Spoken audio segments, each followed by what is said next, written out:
Sports has long been intertwined with racial politics. Being a celebrity, being an NBA player don't exclude me from no conversation at all. First and foremost, I'm a black man, and I'm a member of this community, and I grew up on this soil.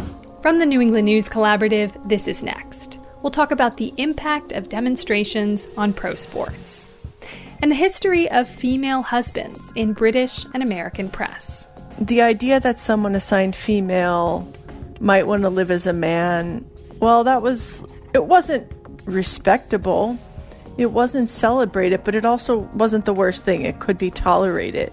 How attitudes toward female husbands changed over time. Plus, what if your landlord tries to kick you out by turning off your utilities? I was just curious. I heard you saying you shut off my hot water and my gas. I put it in my name last night, so that's legal. Well, it's going off again today. It's next. Next is produced at Connecticut Public Radio and is powered by the New England News Collaborative, 10 public media companies coming together to tell the story of a changing region with support from the Corporation for Public Broadcasting. I'm Morgan Springer. Thanks for joining us. Protests continue across New England over racism and police violence. Some local and state governments are taking note as advocates call for reforms. In Boston, Massachusetts, and Hartford, Connecticut, a few members of City Council are considering decreasing funding to police departments. And Vermont's Attorney General is urging the state's legislature to consider adopting new standards for police use of force. Athletes in the region are also getting involved, like Patriots cornerback Stephon Gilmore and Celtics center Vincent Poirier. Sports have always been intertwined with politics. And so in our first story, WGBH Radio's Esteban Bustillos looks at how sports leagues, teams, and athletes are responding to the death of George Floyd and what's different this time around. When thousands of protesters marched from Roxbury to the State House to speak out against racism and police brutality on May 31st, there were a few familiar faces in the crowd. We got Marcus Smart and we got Vincent Poirier right there. The same way we support them every single night, they're here to support us. The two Celtics, who were at the front steps to the State House with protesters, weren't the only ones there. Their teammate Enes Kanter was with marchers that same day. And another, Jaylen Brown, led a protest in Atlanta the day before. Here's Brown speaking on his Instagram accounts. Being a celebrity, being an NBA player don't exclude me from no conversation at all. First and foremost, I'm a black man, and I'm a member of this community, and I grew up on this soil. As the country mourns the killings of George Floyd, Breonna Taylor, Ahmaud Arbery, and other black Americans, professional athletes have been voicing their discontent with the racial status quo. And it's not just the Celtics. Players around the NBA and other pro leagues, both locally and nationally, have been using their voices to call for change. Celtics coach Brad Stevens spoke to reporters last week and praised what his team's players were doing. We want them to, stand for what they believe in, and we want to be supportive of that. Players, coaches, teams, the Celtics, Red Sox, Patriots, and Bruins have all issued statements, and even leagues are showing support for protests. But not all of it came without struggle. After multiple major NFL stars criticized the league for not being more forthright about its stance against racism and police brutality, Commissioner Roger Goodell issued his most outspoken statement to date. Without black players, there would be no National Football League.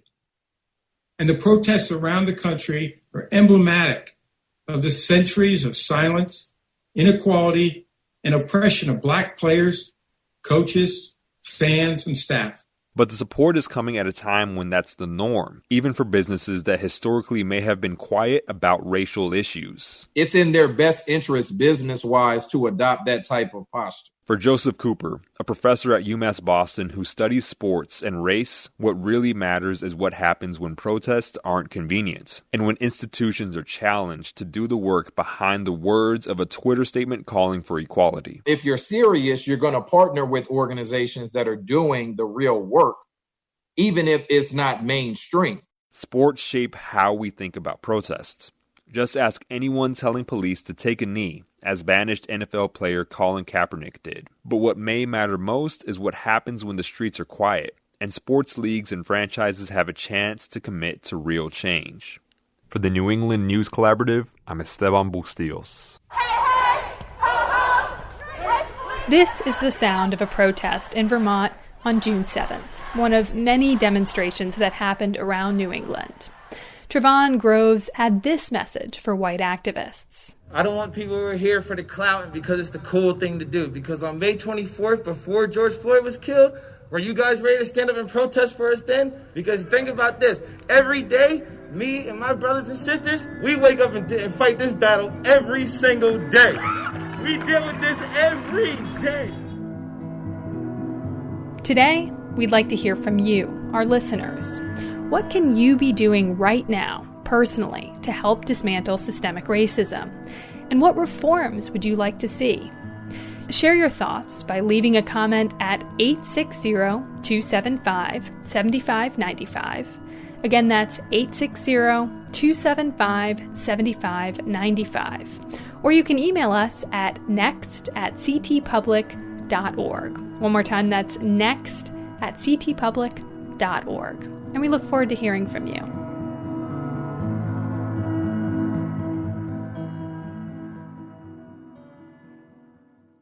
Now we head to Maine, and an environmental story years in the making. On June 5th, President Donald Trump visited a Maine manufacturer making swabs for COVID-19 tests. While in the state, Trump signed a proclamation he says will remove restrictions on a marine national monument in the Atlantic Ocean. The monument is almost 5,000 square miles of submerged canyons and mountains, more than 100 miles off the coast of Cape Cod, and is prized for its biodiversity. It's been closed to most commercial fishing since 2016, when President Barack Obama designated it as a conservation area. Now, a legal battle is expected. Maine Public Radio's Fred Bever reports. Obama established the Northeast Canyons and Seamounts Marine National Monument in 2016. It's a 5,000 square mile area within a much larger underwater formation, which plays a big role in commercial fisheries based in New England. At the Bangor Roundtable, with several representatives of Maine and Massachusetts fishing interests, as well as former Republican Governor Paul LePage, Trump said he would take the no fishing sign down from the monument's waters. And we're going to send our fishermen out there. You're going to go fishing in that area now that you haven't seen for a long time, lobstermen and seafood producers. I want to just congratulate you. Obama actually provided a 7-year exemption for lobster and crab fishermen, and conservationists say there are no Maine vessels fishing now in the area, which is a very long distance from the state. Trump's action would likely benefit tuna and swordfish boats the most. But Kristen Porter, a cutler fisherman and president of the Maine Lobstermen's Association, told Trump the monument's designation nonetheless harmed his industry. The Obama administration did this. Well, he's done Maine a tremendous disservice, I can tell you. Just from a common sense standpoint, how could you let a thing like this happen? This created poor policy. It hurt the fishermen. And we really worry about the precedent it sets, that you can close large areas of ocean and put all the rest of us who fish for different things in smaller and smaller boxes. But it represents only 1.5% of our federal waters in the Atlantic, which leaves all the rest of this region for commercial fishing. Peter Oster is a scientist at the Mystic Aquarium in Connecticut who has studied the monument area for decades, both diving and with unmanned submersibles. He says the area is unique because of its confluence of geographic features, canyons and mountains, that provide species diversity, abundant feeding grounds, and rare, pristine, deep-sea coral forests. One of the benefits of the monument, besides knowing that there's a place that represents the natural heritage of our country, is that an area that's not impacted by commercial-scale human activities, a place that we can use to judge the effects of all these other things that we do. Trump called on the fishing interests that joined him in the Bangor hangar to be careful with the resource and to continue good conservation practices. But even before he signed his new proclamation, a host of environmental groups were lining up against it. Sean Mahoney directs the State of Maine's chapter of the Conservation Law Foundation. The president has no authority to do this. The president, the executive branch, has authority under the Antiquities Act to create national monuments. The only body that has authority to change the boundaries, the conditions, the terms that govern a national monument is the Congress. Mahoney's group and several others are already promising lawsuits. That was Maine Public Radio's Fred Bever.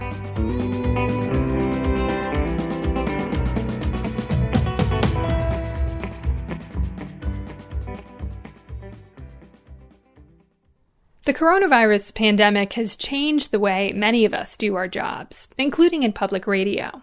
Our reporters haven't been able to get out and record your voices as much as usual.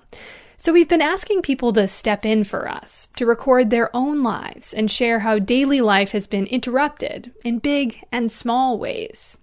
Today, New Hampshire Public Radio brings us the story of Enna Grazier, a woman trying to excel at two things she loves: raising her sons and running a chocolate business in Exeter, New Hampshire.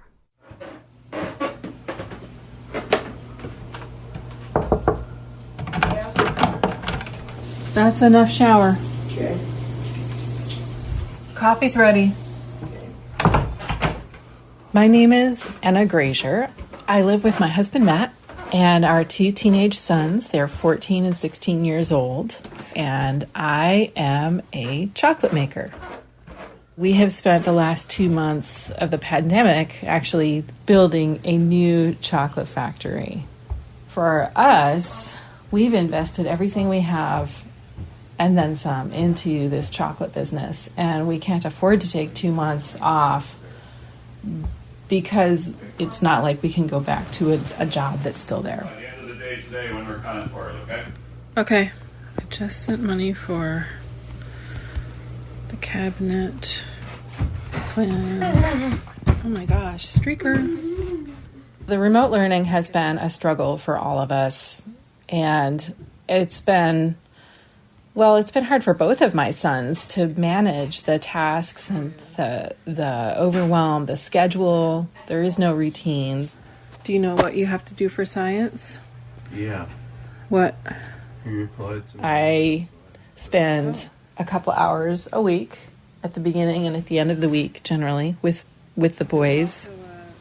One of our sons has ADD, and he's very intelligent, very, very smart kid, but he needs support. So 12 plus 12 would be 24 times 17, or 17 plus 17 is 34 times 12. They both should equal 204 square centimeters, right? Is this the math that was due earlier this week? I don't know. I'm just doing whatever it says. It's okay. You're off to a great start now that you've figured out this problem. Okay, so I'm just freaking out. Don't freak out. Awful One question at a time. Okay. One question at a time. Everyone else knows how to manage this stuff. It makes no sense to me. You mean they know how to manage the time or the assignments? Work. Yeah, they know. It doesn't make any sense to me. Oh, sweetie. If you look at my grades, even you can tell. The second I got out of school and I'm stuck at home, everything just went down and nothing works anymore. Quarantine ruined my high school already. Awful. It's 1 year out of high school.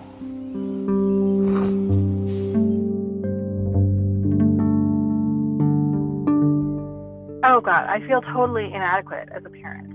I know that I'm capable of doing home-based learning, and I could have a lot of fun with it if I had the time and the resources to not have financial worries and concerns. But I don't, and it doesn't feel fair to my kids. I am worried about my kids paying for everything. Everything.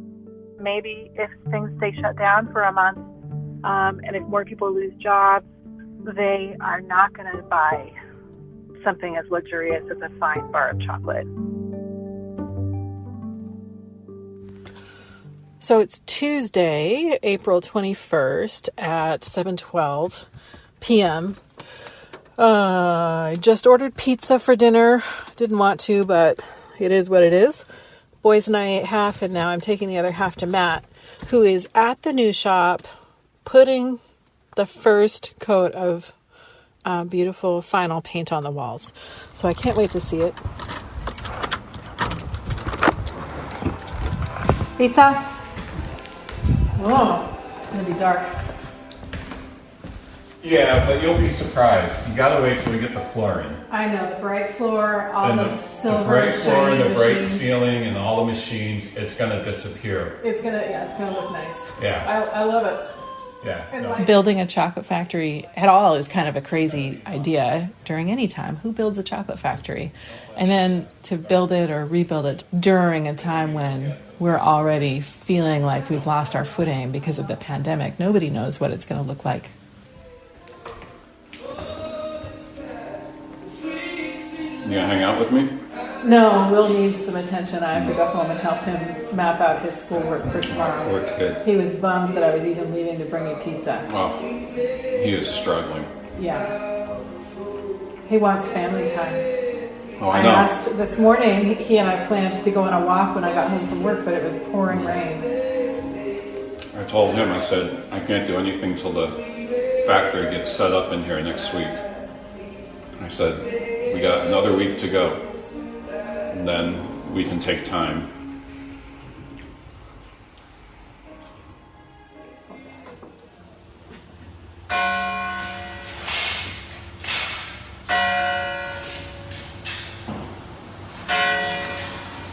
I do think what I'm doing is worth it because it's an amazing business and it feels a little bit selfish, but at the same time, if I'm not happy, I don't know how I can bring happiness to our family.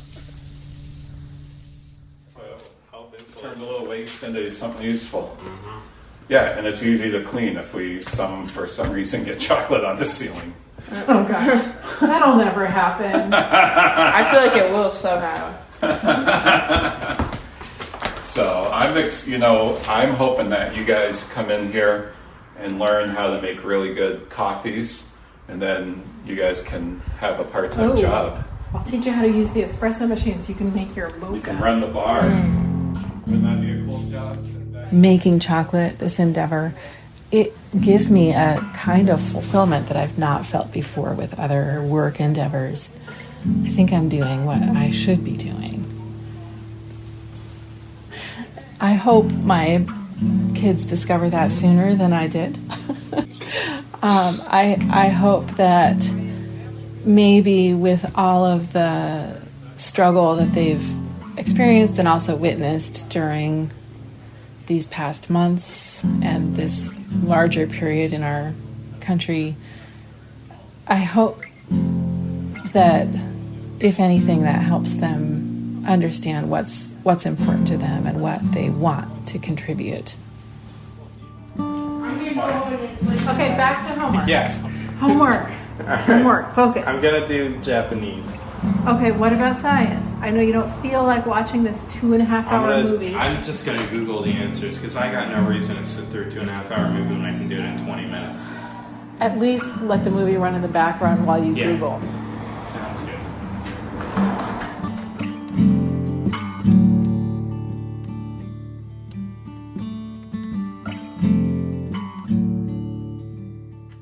That was Anna Grazier and her family in Exeter, New Hampshire. The story was produced by New Hampshire Public Radio's Sarah Gibson.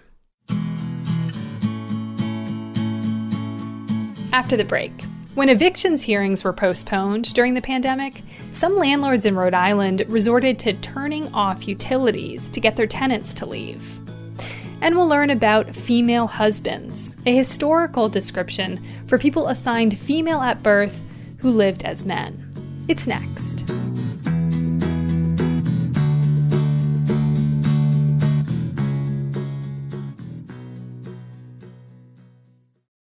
Next is made possible in part by our founding supporters who believe in the power of collaborative news coverage. including the Common Sense Fund, supporting the New England News Collaborative in its coverage of climate change and the evolving clean energy economy. Support also comes from Douglas Stone and Mary Schwab Stone through the Smart Family Foundation of New York. Welcome back. I'm Morgan Springer. When Rhode Island courts put eviction hearings on hold in mid-March in response to the pandemic, lawyers saw a big spike in complaints of landlords pushing tenants out without going through the district court. According to Rhode Island Legal Services, calls reporting what are known as self-help evictions more than tripled. The economic downturn has both landlords and tenants struggling to make ends meet. For renters living in already unstable situations, the disruption can put them at the brink of homelessness. Sophia Rudin reports for the Public's Radio. Brandon Bradley was job hunting in Tennessee a few weeks ago when he got a text from his landlord's daughter. It read, "Brandon, my husband said you need to get your stuff out by tomorrow, or he will put it in storage for you in the garage. The power and gas will be shut tomorrow." Brandon and his mom ran back to their hotel, threw everything into the car, and immediately drove back to Rhode Island. When he got home, his power was out. They turned off the breakers because the power was in their name. He flipped the breakers back on and recorded a video of the stove's clock flashing. I now put the power in my name. I just talked to National Grid. So yeah, they turn it off again. It's gonna be hell to pay. Brandon moved into this apartment last year. The lease was in his friend's name, but when his friend moved out in March, his landlord, Suzanne Silva, said he could stay for a couple months. Brandon says at that point he was planning to leave. He works as a car mechanic and was thinking of transferring to a shop in Tennessee. But then the coronavirus hit. Brandon says his hours at work were cut. The job in Tennessee fell through, and his beloved truck broke down. Now he can't afford to move. But his landlord and her family want him out. The day after they flipped the breakers off, he confronted Suzanne's daughter, Cheryl, in the stairwell of the two-story house. I was just curious. I heard you saying you shut off my hot water and my gas. I put it in my name last night, so that's legal. Well, it's going off again today. Well, it's not because the police will be here. Because you're not a tenant. Yes, so I am. I'm not going to argue with you. My husband already told you what it's like. Everything's getting shut off tonight. End of story.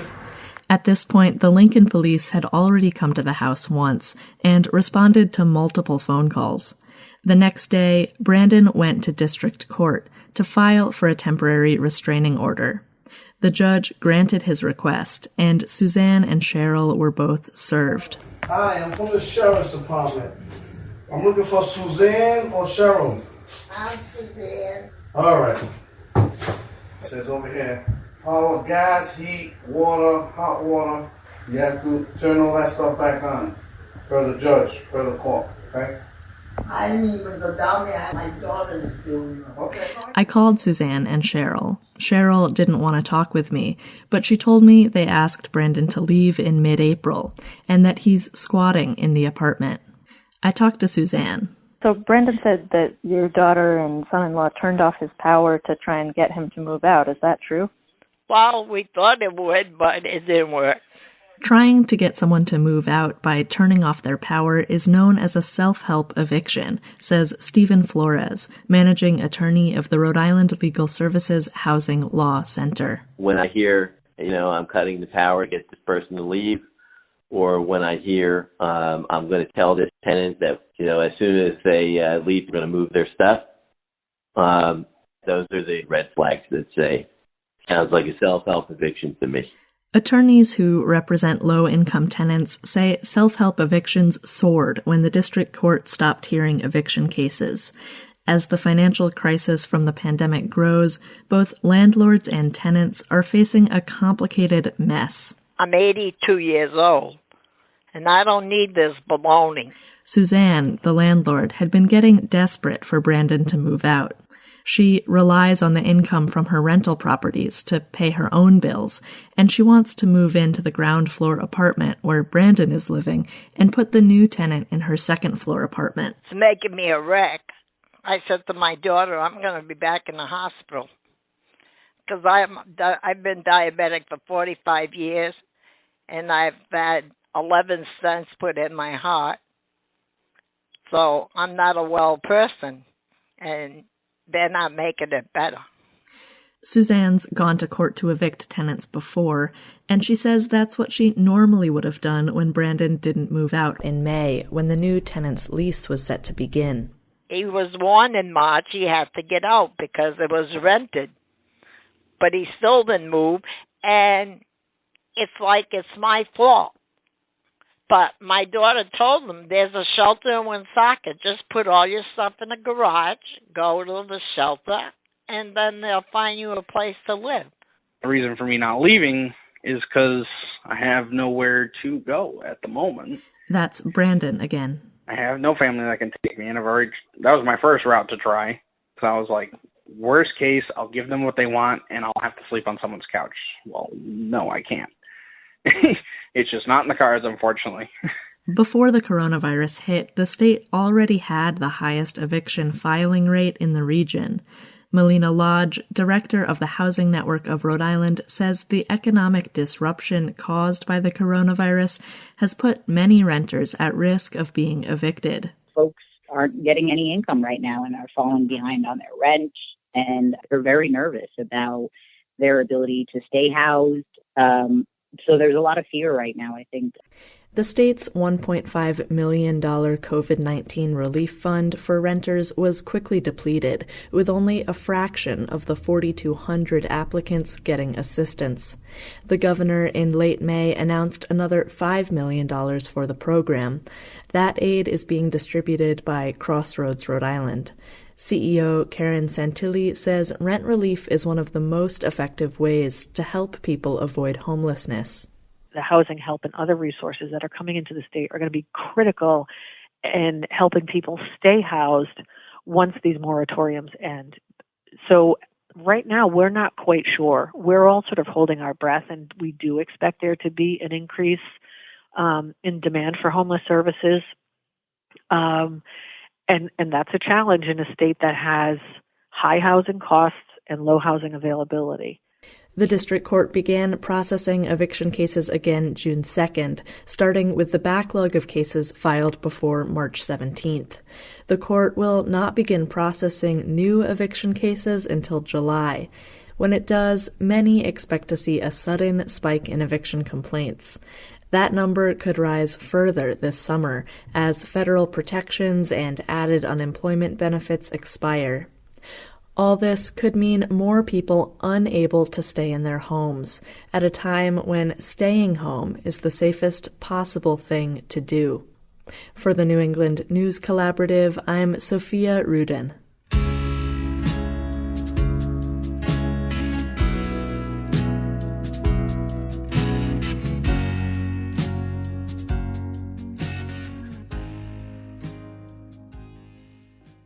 Female husbands. For nearly 200 years, this term was used to describe individuals assigned female at birth who chose to live fully as men. From the 1700s to early 1900s, the British and American press wrote about female husbands, often in a salacious and sensationalized way. When a female husband's assigned gender was revealed, they were usually detained by police and run out of town. Jen Mannion captures these lives in Female Husbands, A Trans History. It's a book that came out this spring. Jen is a historian and professor at Amherst College in Massachusetts, and they joined me to talk about their book. Jen, welcome to the show. Thanks for having me. So I just gave a rather simplistic description of female husbands, but let's fill that out a bit. Who were female husbands historically? Well, female husbands, as you said, were people who were assigned female at birth, who for any number of reasons, usually when they were teenagers, decided to transgender and live as men. And they became female husbands because they also entered into romantic legal marriages with women. This category of female husband circulated, as far as I can tell, for nearly 200 years in the press, usually when such people were outed as having been assigned female at birth.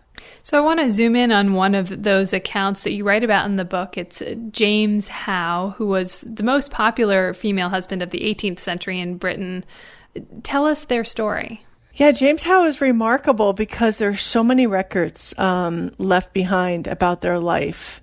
And so James Howe, as far as we can tell, came from a poor family.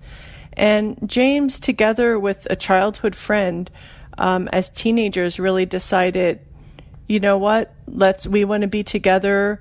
We want to build a life together. And so that's the moment when James transgender and lived as a man. And the two got legally married outside Fleet Prison in London and ran a number of taverns for decades. As far as we can tell, pillars of the community, regular churchgoers, leaders in, local government, respected citizens by all. And so James Howe was ultimately blackmailed by somebody who claimed to have known them as a child, and James chose to reveal that they had been assigned female at birth. But the response from the community in many ways was positive, which appears to be atypical for the time. Why do you think that was? James already had decades of friendships and respect and goodwill in the community. And so I think that's a really important part of the story. But then the other part of the story, which I think was probably sad for James, is that they felt like in order to get people to listen and to really understand their side of the story, that they actually had to present as female. And so famously, when they go to court to testify about their blackmailer, they do put on typical attire that women wore at the time. They subjected themselves to kind of a voluntary ungendering in order to be heard. And so it's definitely not a story of, complete respect and acceptance that, I think we wish was the case. There was a shift in how female husbands were portrayed in historical articles over time that you capture in the book. What were the big changes you observed? So in the 18th century, female husbands are written of as men. They may have been assigned female at birth, but once they transgender and legally married women, they are treated as men. And as time goes on, you see that eroded. By the mid-19th century in the U.S. especially, there becomes a more antagonistic, mocking tone towards female husbands. And this coincides with the rise of the women's movement and feminism. And so you see the beginning of this argument that female husbands aren't men, they're not husbands, they're really women who want to be men. And so previously we see a distinction between sex and gender. I can be assigned female at birth, but I can live as a man in society. And 100 years later, that gets collapsed. I had this question while I was reading the book, and maybe what we're talking about right now is the answer to that. But I was wondering, were there ways that you found more progress in the lives and communities surrounding female husbands in the time periods you were researching than, say, the 20th century or even today? Definitely. I think the key issue here is the question around feminism and women's rights. As long as women were second-class citizens and were really no threat in terms of having political power or economic independence, the idea that someone assigned female might want to live as a man, well, it wasn't respectable, it wasn't celebrated, but it also wasn't the worst thing. It could be tolerated. And it made sense in the 19th century because everyone knew that, to live as a woman was to be someone who made terrible wages, had little autonomy, and, no political voice.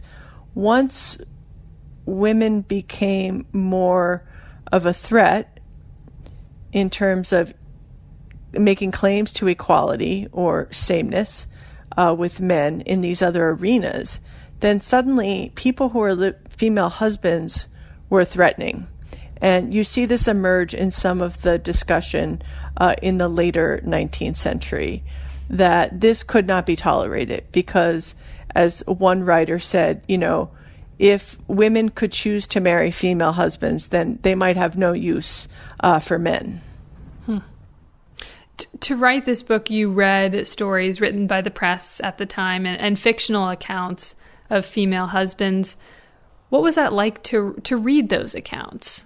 It was complicated, so it was so exciting just to see in old newspapers stories about people grappling with gender, resisting gender norms, choosing, unconventional relationships, and in some cases same-sex desire. So on the one hand, it's just so exciting to read about people in the past who are having feelings and thoughts that I myself could relate to, because that's so often not the case. On the other hand, every story at least had some negative, judgmental tone about the person. So in that way, it can be emotionally exhausting and, really challenging, especially for those of us who are members of and identify with the trans community, to read this constant ongoing, critique and belittling of people like you or people who share some of your own feelings and experiences. And you're able to take these stories that are written in that way and bring that sort of emotion and transform them in a lot of ways into something different. Can you talk about the intentional ways you wrote differently than the accounts in the press? That's definitely probably the hardest part of this book, but I feel like the most important part. The trans community and our friends and allies deserve access to our history. We deserve to have the opportunity to grapple with how people thought about gender and gender nonconformity in the past, but without subjecting ourselves so much to, blanket negative, hostile language. And so my balance was to use language and methods that are trans affirming in the present as I and my community understand them. But also as a historian, I would never change an original document. You just don't do that, and you can't do that. And so sometimes the book does quote passages that might be hard for some people to read. And you're also not assuming the motive for transing gender, right? And you made this very intentional choice to not assume gender or sexuality and use the they, them, their pronouns. Rather than do further injustice and try to guess or make up intention to fit something, I took the approach to say, you know what, maybe that's actually not the most important question for us to try to answer. And instead, let's try to answer all the other ones, like what they did and how it was received and then how they reacted. I think one of the consequences of this is that the book tries to also open up space to allow for any number of contemporary people who might identify as transgender or butch or aggressive or lesbian to say, you know what, I could have been one of these people, or I really relate to that. And that the specific identity category that I hold now maybe is less relevant because it's 200 years ago. It doesn't easily translate back anyway, which is to say that some of us who think we are really different might actually have more in common than we realize. Jen Mannion is a historian, author of the book Female Husbands, A Trans History, and a professor at Amherst College in Massachusetts. Thank you so much for talking about your book, Jen. Thank you so much for having me.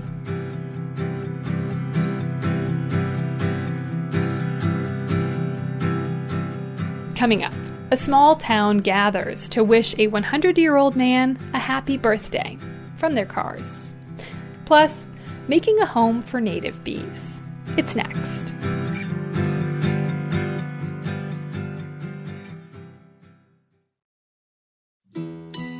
Next is made possible in part by our founding supporters who believe in the power of collaborative news coverage, including the John Merck Fund, supporting the New England News Collaborative in its coverage of climate and clean energy. Birthday parties during the pandemic can look a few different ways. You could have a cake alone or with immediate family. You could have a Zoom party, or maybe take part in a car parade. The car option was the choice in Moncton, Vermont, where hundreds of people paraded by Roger Lane on his 100th birthday. Lane flew B-17 bombers in World War II and was a prisoner of war for 15 months. While he was the person of honor, it was also one of the biggest community events that the small rural town had had in many months. Vermont Public Radio's Jane Lindholm and her kids, who live in Moncton, joined the parade and sent back this audio postcard. Whoa, all of these people are going to his party. Oh my goodness. There are so many cars, you guys. Seriously, I think every car in Moncton is here. Every tractor in Moncton is here. Every gator in Moncton is here. Every ATV in Moncton is here. All the hot rods. All the manure spreaders in Moncton are here. He was told that his grandkids and great-grandkids were going to drive by and give him a honk and a wave. And instead... What this happened? Yep, this happened. Okay, you guys, get ready to say happy Which birthday. one is Roger He's Lane? the oldest one there. He's sitting in the seat. Happy birthday! Happy birthday! There we go.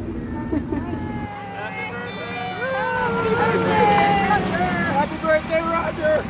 Happy birthday! Happy birthday! Happy birthday! Happy birthday! Happy birthday! From the Cub down to the blue car are your Lodge brothers. Happy birthday! That's your town clerk. Happy birthday, Roger! Happy birthday! Happy birthday! Boy, you know how to throw a party. How many do you think you know of the people who've come by? Oh gosh, we probably know 90% of them. Ann Lane, daughter-in-law. We were hoping for at least 100. Well, I'm up to 147, so it's amazing. Hi, you old man! Thank you. Happy birthday! Happy birthday, Roger! They Police just called yesterday. Wanted to be part of it. Thank you, thank you. Happy birthday, Roger! Here come the sheriffs. Here comes Bristol Rescue. 4 fire trucks earlier. A couple of state troopers. And the septic service. We just sold them land. What was the final tally? 186. Hi, Mr. Lane.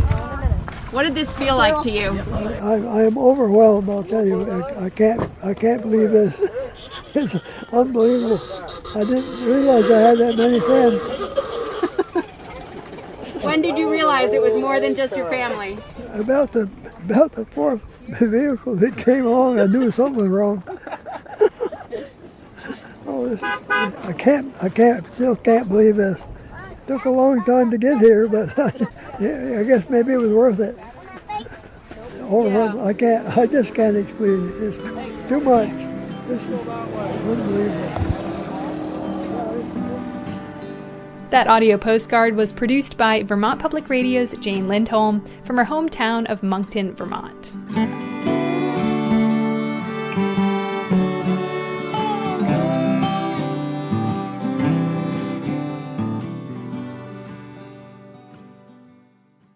Bees have been under threat. But usually when we talk about colony collapse disorder, we focus on honeybees, what local beekeepers, farmers, and citizens are doing to protect them. Native insects also act as pollinators and play an important role. So this week, Elspeth Hay learns about a simple backyard project that can help increase garden yields and attract different native bee species. A few years ago, Leanne Norgeau, a farmer from Harwich, noticed a funny-looking drawing in the Fedco seed catalog. It was a square block of wood, maybe 6 inches on a side, with different sizes of holes drilled into the front. The caption called it a native bee nesting box. As a gardener, I'm always noticing different types of bees on all the plants. There's so many different types of native pollinators, but a couple of the native species of bees that are really common around here are mason bees and leafcutter bees, and they're the kinds that will move into these nesting boxes. Mason bees get their name from the fact that they cap the end of their nesting tubes with mud. And leafcutter bees do the same thing with cut-up leaves. Unlike honeybees, these native bees live as individuals. They're not part of a bigger colony. So the native bees are looking for long tube-shaped chambers in nature, so something in wood or reeds like bamboo or marsh grass. So if you provide those sites that they're looking for, they will go right to them. And you want to have plenty of flowering plants around with a wide variety of blooming times and also just a wide variety of different types of flowers. When you create this habitat, what are some of the benefits from a food perspective? You will get increased pollination, so that will help with the quality of the fruit and vegetables, the yield, and just the overall health of the plants. Numerous studies have been done on why and how this works. Pollination occurs when pollen from the anther, also called the male part of the flower, moves onto the stigma, or female part of a flower. This can happen with help from the wind, but bees and other insects are much better at making sure that it happens. When compatible pollen is moved onto the stigma, the plant is fertilized and forms seeds. The more pollen gets on the stigma, the more fertilized the flower is, and the more seeds it produces, which in turn means it makes a bigger fruit. Fruits that haven't been properly pollinated are often small and misshapen. There are some great pictures of this from a study done at the University of Minnesota that we'll share with you on our website. The other exciting thing about attracting native bees for gardeners is that as pollinators, these bees are extremely efficient. It takes about 250 native bees to do the same amount of pollinating as it would take about 10,000 honeybees. They're just hardier bees. So they're flying on days when maybe the honeybees aren't flying. And that includes rainy weather, but also season extenders. They're flying earlier in the season and later in the season. It's important to remember that honeybees are native to Southeast Asia. And while they're naturalized here, they're not as hardy in our climate as the true native bees. Leanne has her native bee nesting box mounted on her hoop house. She says as long as there's a nesting spot and plenty of flowers, the bees will come. For me, it took a couple weeks at first, but pretty much around mid-May, maybe early June, depending on the season, you will start to see some activity. You'll start to see the little cells capped off, things that weren't there the day before. And it's a pretty good variety too. You get leafcutter bees and mason bees, all different sizes, so it's kind of fun to watch. Leanne says that because the bees don't have a hive or colony to protect, they tend to be fairly docile, and they make a good introduction to bees for kids. Also, they're safe around sheds and houses. These bees actually don't drill their own holes, so if you do attract them with the nesting boxes, you don't have to worry about them drilling into your house. They're not the carpenter bees. They're totally different. Leanne's making native bee nesting boxes out of fir and cedar, because these woods are naturally weather resistant. But you can also use any kind of log in your yard or natural wood. The one thing to avoid is pressure-treated wood. This could make the bees sick. I've got to say, I'm inspired. I've always wanted honeybees, but I haven't had the time to learn. This is a simple way to attract native bees, and hopefully get more vegetables and fruit. For the New England News Collaborative, I'm Elspeth Hay. Elspeth used a log from her woods and a drill to make a simple nesting site with her daughters. All right, how are we going to do it, Sal? We need our cherry trees and we need our apple trees to be pollinated, and we're going to drill holes in a log to make the bees' homes. We'll share a link with tips on attracting pollinators at our website, nextnewengland.org. That story was part of WCAI's Local Food Report. Elspeth also has a blog about local food called Diary of a Locavore.